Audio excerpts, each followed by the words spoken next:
Hey everyone. Hello, hello. Thank you so much for joining Thrive with Ina podcast today. And we have a very special guest, Katrina Owens.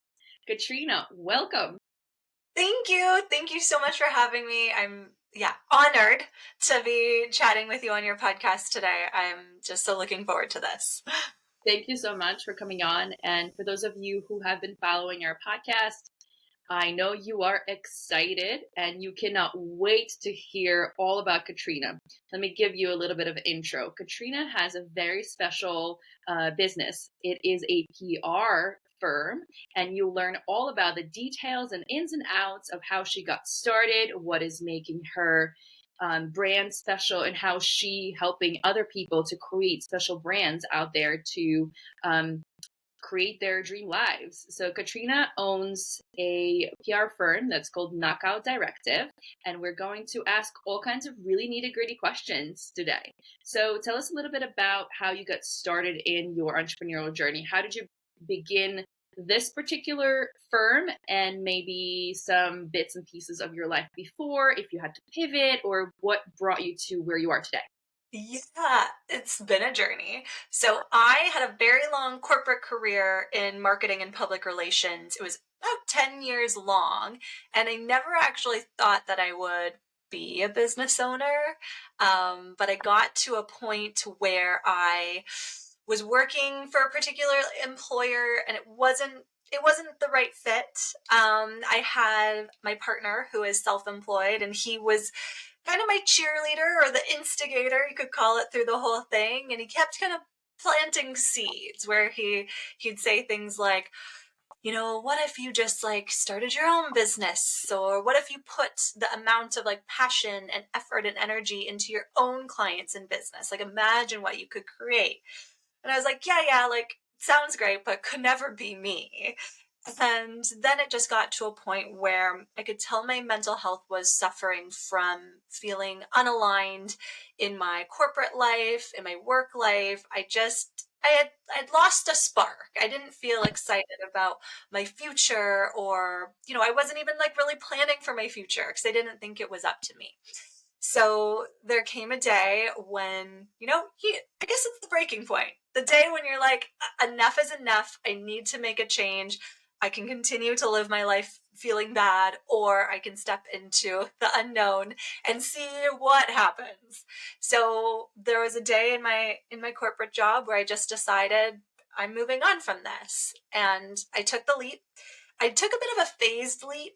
So I left that full-time job and started picking up clients, but then I also picked up a part-time marketing job at an agency just because I was feeling a little bit uncertain about the entrepreneurial journey. And so I did that for about 9 months before I was like, I'm ready. I'm ready to just be released into the wild and try and make it on my own. So that was May 2023.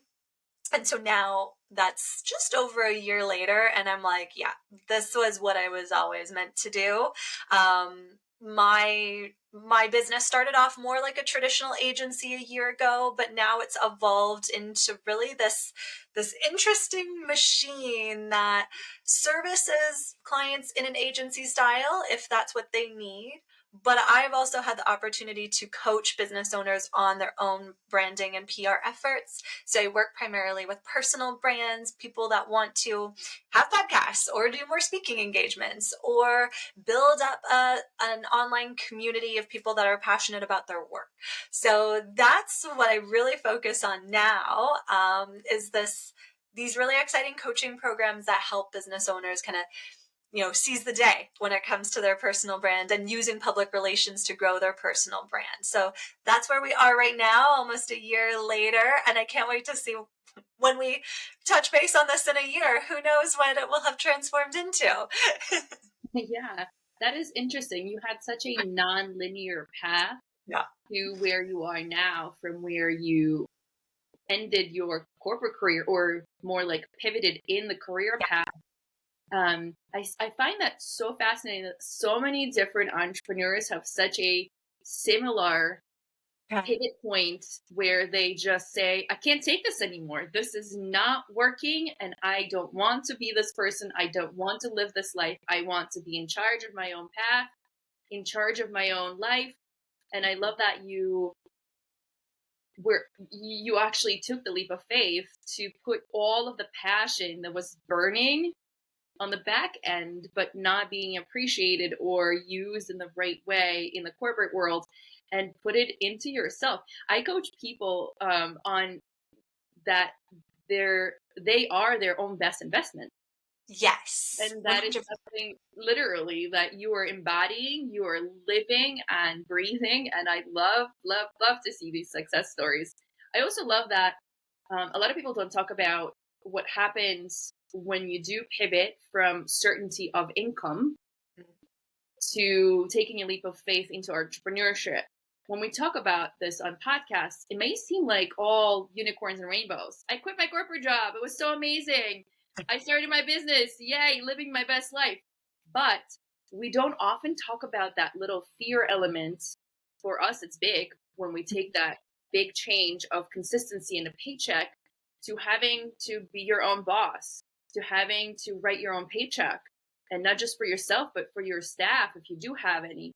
And that fear, I think, is what stops a lot of people from actually taking that jump, taking that leap.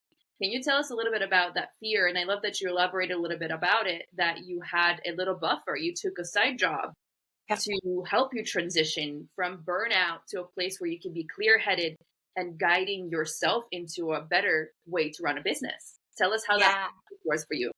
The money part was definitely the hardest part for me and still continues to be. Like, let's not act like we've like made millions and like don't Yeah. need to worry about that anymore yet. Exactly. Not yet, but it's coming. Um yeah, it so for me, I took the leap, and funnily enough, my partner and I had just closed on our house, our first home together that we owned, like 3 months before. It was Gotta do like, it all at the same time. yeah, he didn't bat an eye. Meanwhile, inside, I was like, okay, I got to figure out how to pay my share of the mortgage, like, because I mean, thank God I didn't leave before while we were in our home buying process. That is why I always say, like, everything happens how it's supposed to, because at least we got that part out of the way before I decided to leap into entrepreneurship myself. But there was a realization for me where I came to terms with the fact that having a corporate job isn't safe either. So I went through kind of like three jobs where, one of the jobs that I had, the company sold to new owners. The new owners eventually laid off like 95% of the people that worked there. I had a job where it was a very toxic work environment and was not good for my mental health.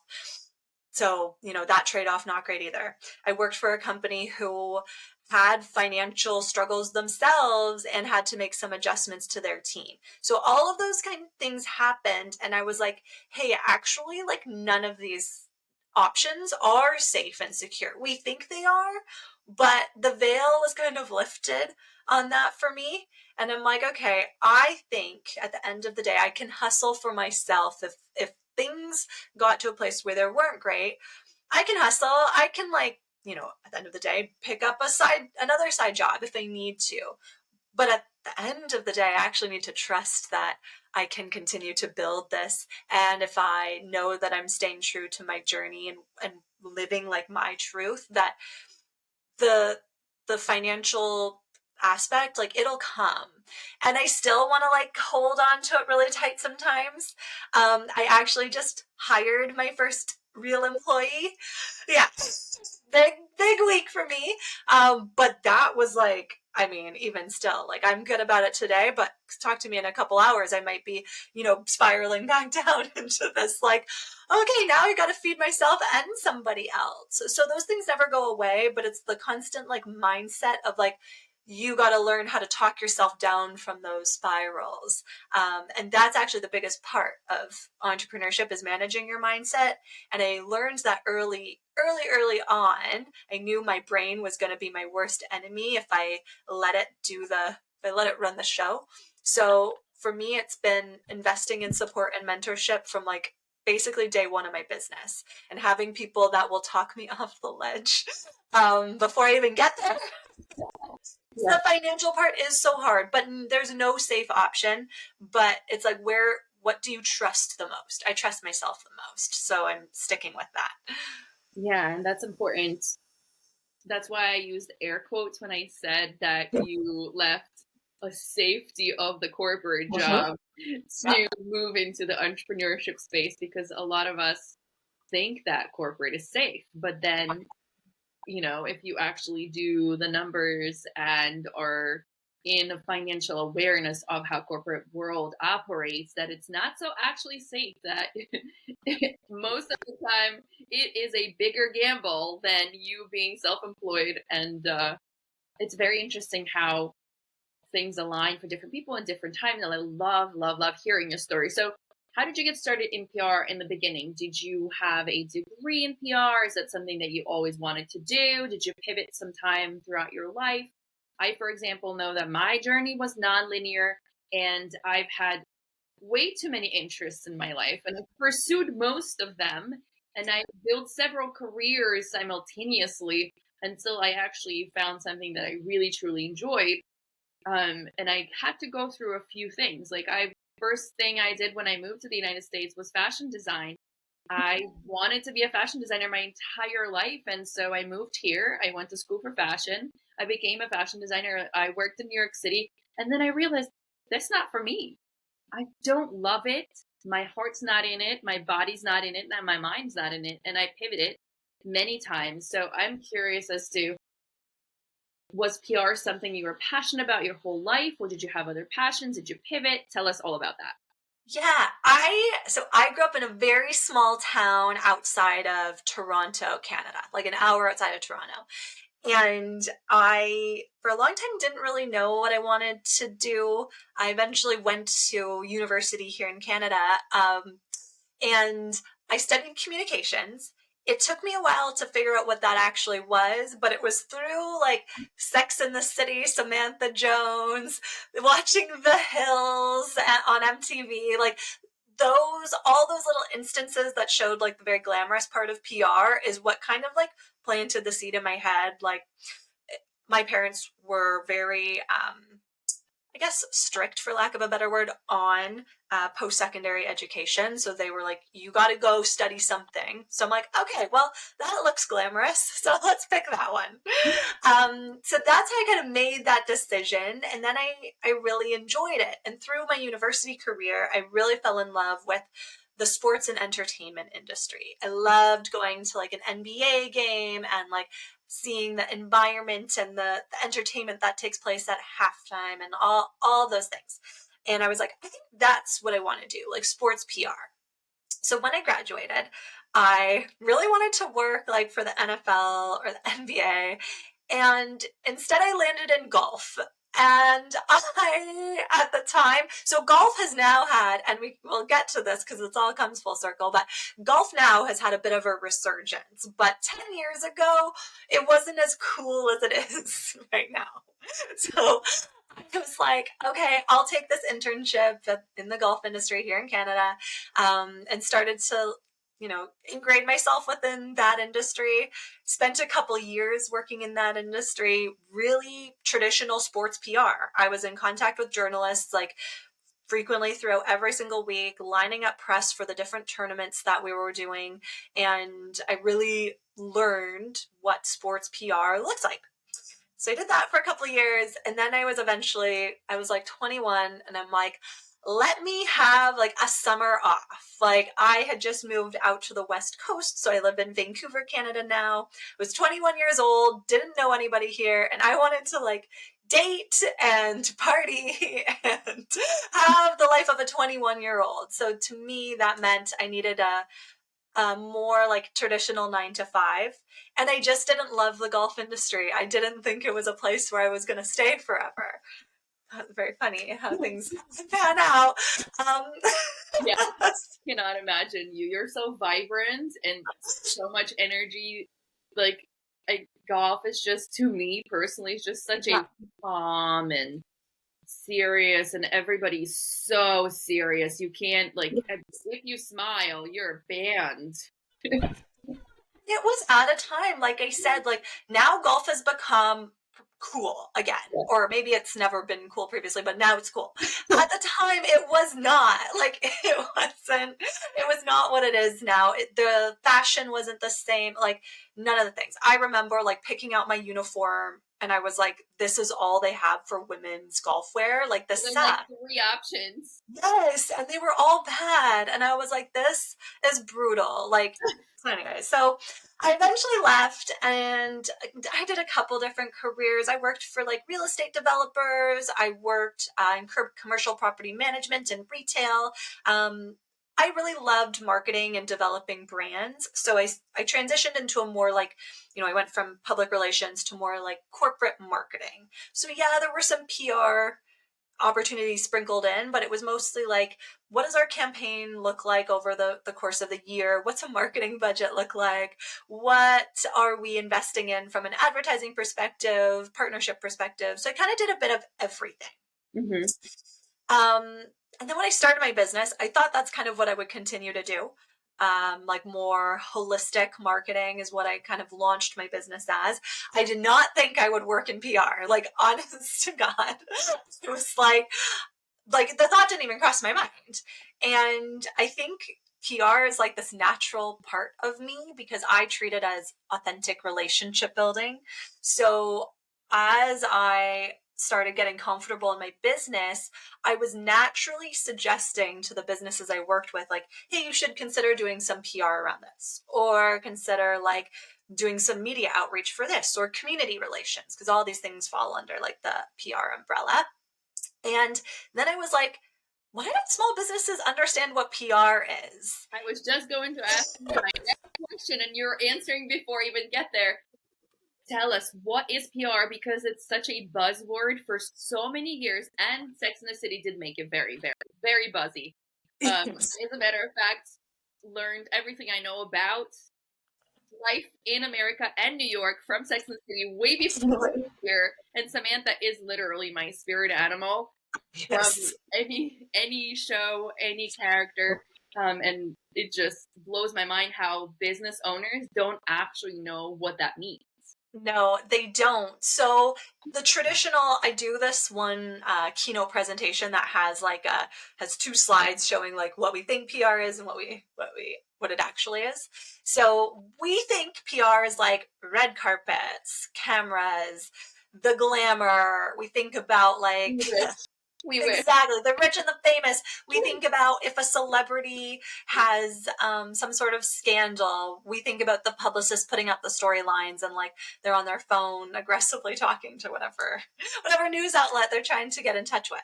But that's really not what it is for most of us. So PR at its core is forming these authentic relationships that build your business up.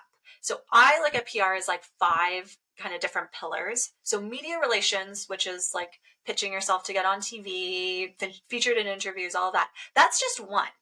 So there's community relations, which is how do you form an organic community by going out to events or, forming relationships with community groups you want to contribute to, or, really making yourself a part of your local community.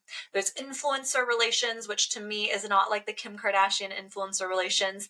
It's how do you pinpoint the cheerleaders in your business, the people that can actually drive, whether it's referrals or sales or whatever it is to your business. We treat these cheerleaders like influencers for us.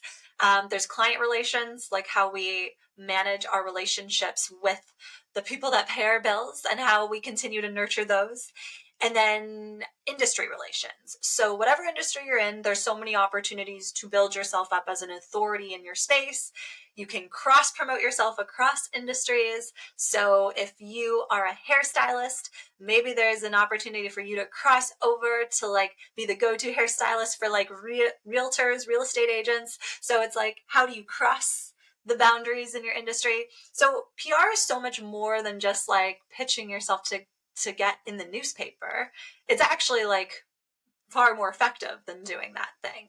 So that is how I look at PR. And that's what I really wanted entrepreneurs and business owners to know is you need to do all these things because they're actually going to drive so much business to you. But because we don't understand what PR is, we just ignore it. So that's become my mission is educate as many people on what PR actually looks like and what those benefits actually are. Yeah. How did you think your entrepreneur journey evolved from beginning to the where you are now? So like you mentioned that you began with one idea and now it's evolved to something else, into personal branding and many more things, an educational piece and coaching piece. What do you think formed and shaped the way you are in business right now versus when you just opened? Yeah, I think it was my own personal journey. So full context, like a year ago, I guess a little bit more than a year ago now, but early 2023 and every year before that, I did not have a personal brand. Okay. I did not have an Instagram following. I had like a private social media account that was like just for friends and family. I posted on it like 4 times a year when I would go on vacation. So I did not ever think I would be someone that had like a front facing personal brand. And I resisted that in the early days of my business because it didn't feel like something I thought I could do, to be totally honest. It wasn't because I didn't want to. It was because we tell ourselves like, oh, it's too late to grow an Instagram following, or it's too late to build out your personal brand. Everyone's already done it. We tell ourselves these things, but it's not true.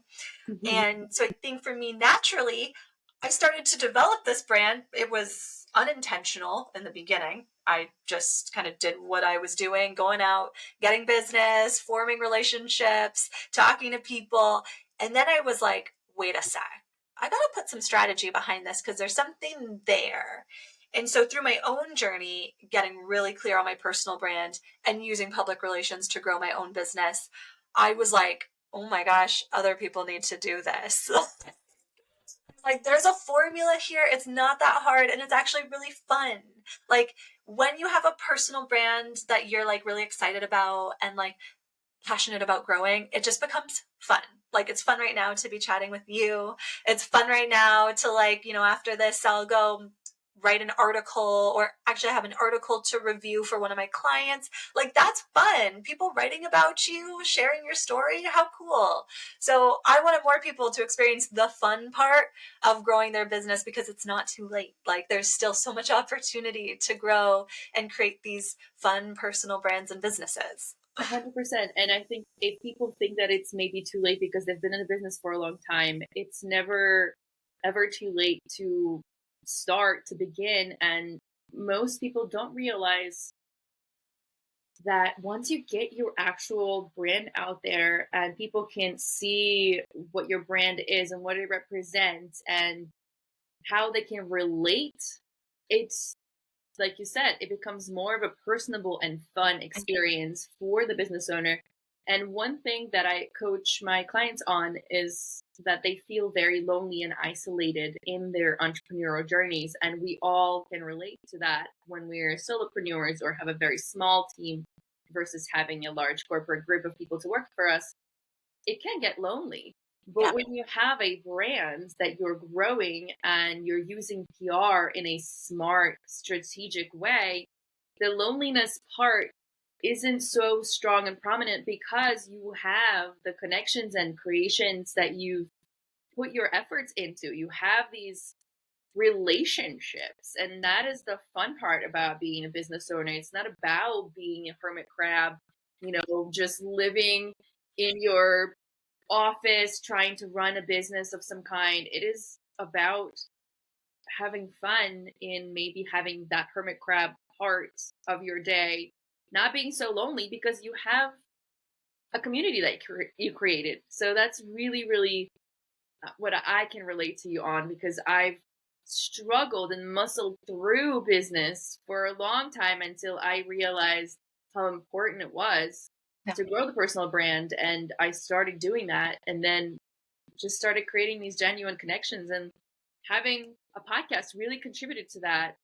now I get to talk to people that I wouldn't talk to in person. Like we saw each other at an event 3 weeks ago, 4 weeks ago, but the event was so busy we didn't get a Mhm. chance to speak or learn about each other. And I have so many questions that I wanted to ask you. There would just not be an opportunity anywhere else unless we actually met for coffee. Like I'd have to fly to Canada, and have lunch date and talk about it, which I would love to do. We have virtual, but this is also really, a nice way to connect and grow. And I think it's important for entrepreneurs to get out of their little comfort zone where they feel lonely and go out into the world and build their brand and meet the people that share their gift with everyone. I love that. I know. And it's funny because it's something that I talk about with my clients. Like I say, where have you gone this week where you can grow your brand and business? Because I really believe we have to like leave the house too. So yeah, a lot of us have these online businesses where sure, like in theory, we could just sit at our desk all day, create content, and probably grow that business like just online being a hermit crab, but that's not fun. It's pretty isolating, and your business can grow so much faster if people can meet you in person. Like we went from like COVID where everybody was like in their homes, and now we're seeing the change where people want to be out and at events again and like interacting in person. So the person that goes out to meet people is going to grow their business if it's the same business as somebody else, and this person's like at home all the time, not going out. And this person is same business. This person is going to grow their business so much faster. And Like funner. 95% of my clients are people I've met in person. Even though I do have international clients, I love to go to international events. But realistically, the big business drivers are the people I've met in person.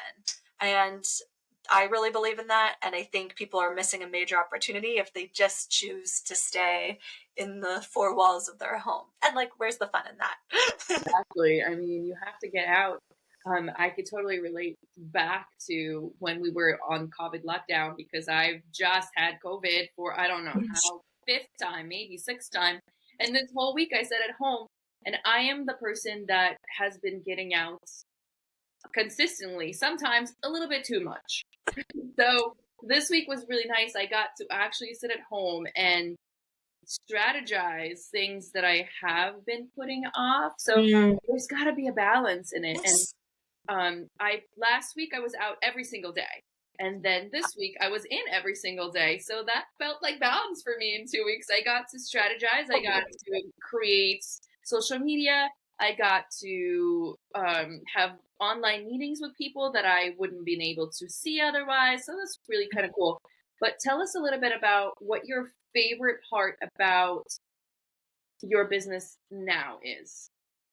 Like where you got yourself in your business and what is the favorite part about it? Is it meeting with people? Is it strategizing for their personal brand? Is it growing in specific way? Or is it the fact that you are your own boss? Like what is the if you were to close your eyes and think about it, what is the first thing that comes to mind? What is the absolute favorite thing about your business right now is? Okay, I have two, but I'm going to tell you one's a client related and one's a personal. Perfect. So, personally, I love that the opportunity feels endless. Like, I really believe that I can do anything that I want to do as long as I take steps towards that every single day and, like, put the strategy and put the plan together. That's not a feeling that I've ever had in my corporate career. I never felt like my life was really up to me, which is such a terrible way to think. But I made my first vision board like a year ago when I was self employed. I never saw the point in making a vision board before because I was like, like, I am gonna put this like dreamy 4 week vacation on my vision board when I know that my job isn't gonna let me go on a 4 week vacation. Like, my rational brain couldn't, like, I just didn't see the possibility. And so now I just am like, wow, like Who knows what happens next? I mean, I got to a couple months ago go to New York and meet you and meet so many amazing women that I was like, this is a pinch me moment. And like that's all in 1 year. Who knows what happens after that? So there's that. I love that. Yeah, like that's like just the one that feels like a no-brainer. But the thing that comes from like the actual work that I do is like there is nothing that makes my day more than when I have a client or even just someone from my community sends me a message with their like latest press placement. Like I am like eternally grateful that people listen to my content and implement the strategies and they see results and they see results really fast. Anytime someone sends me a message and they're like, your pitch suggestion worked, or I downloaded your free resource and this happened actually like a couple weeks ago. Woman downloaded my free resource. I went back and forth with her in the DMs on a couple things, and she got featured in Women's Health magazine. And this, yes, I was like, oh my gosh, like those are the moments where I'm like, this is what I am meant to be doing, what I want to be doing, showing everybody around me that they can do this too. There's no like publicists and PR is like so mysterious, but it doesn't have to be. So that's really what I'm committed to is like lifting, taking the lid off the box. This is what PR actually is, and here's how you can use it for yourself. So those results are like the most impactful part of my week every week. I'm like, oh, that feels so good. That's incredible. I love that. Can you tell our listeners a little bit about where they can get your resource and where they can get in touch with you if they were to hire you for their PR? Yes. So my agency firm is called Knockout Directive. So knockoutdirective.com, there's an amazing free resource on that website called Get Published Now. And that's a little guide, gives you a couple places you can go to immediately to start to practice your pitch and get published. And then I'm Knockout Directive on Instagram. I'm super active over there. So you can send me messages, follow me, engage with me, and I will support you on your PR journey. I have lots of different programs and services to support entrepreneurs at every stage. Sometimes we're not quite ready for PR right away. We have some brand work we need to do in the beginning. So I really have things that can help you along your entire journey. So that's where you can find me. I love it. I love it. Do you have a specific niche of entrepreneurs that you work with, or do you expand to a broad variety? Let's say, is there a special industry that you're more drawn to, or is it just something that you've used like a blanket coverage for all the entrepreneurs that come to you? Yeah, not industry specific. For me, it's more of a feeling.